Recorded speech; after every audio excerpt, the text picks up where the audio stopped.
Why is edema's clinical significance important for pathology? Imagine seeing a swollen ankle after a long day of standing or a puffy face in the morning. These are simple signs of edema, but they tell us much more about what's happening inside the body. Edema is the buildup of excess fluid in the spaces between tissues, and understanding it is key in pathology. It acts as a clue for doctors and students to figure out what disease might be going on beneath the surface. When we see swelling, it often points to problems with blood flow, kidney function, liver health, or the lymphatic system.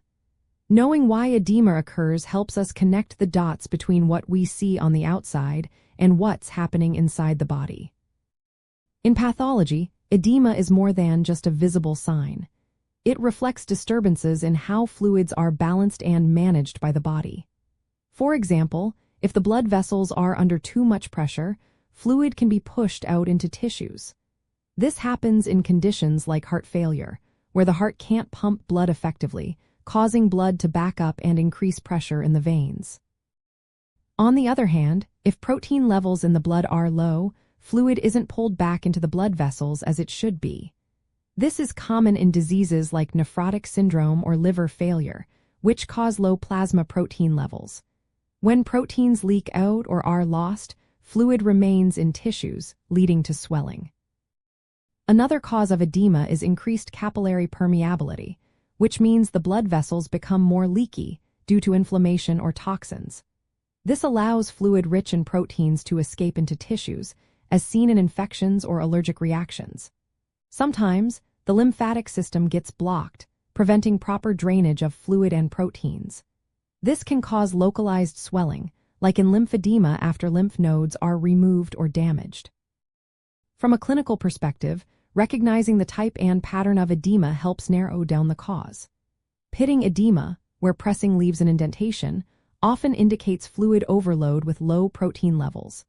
Non-pitting edema might suggest lymphatic blockage or thyroid problems. Examining the extent and distribution of swelling, along with other signs like skin changes or systemic symptoms, guides further testing. For example, swelling in the legs with jugular venous distension points to heart failure, while swelling in the abdomen suggests liver disease. In medical school, learning about edema links anatomy, physiology, and pathology. It shows how changes in blood vessels, fluid movement, and organ function relate to disease.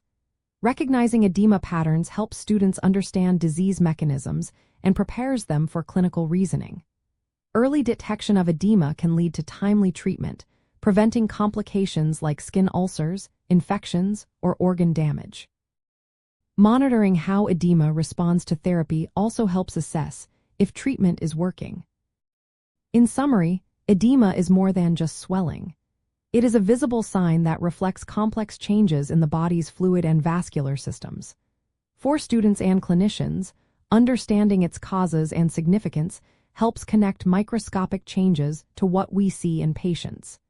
This knowledge improves diagnosis, guides treatment, and ultimately helps in managing many different health conditions effectively.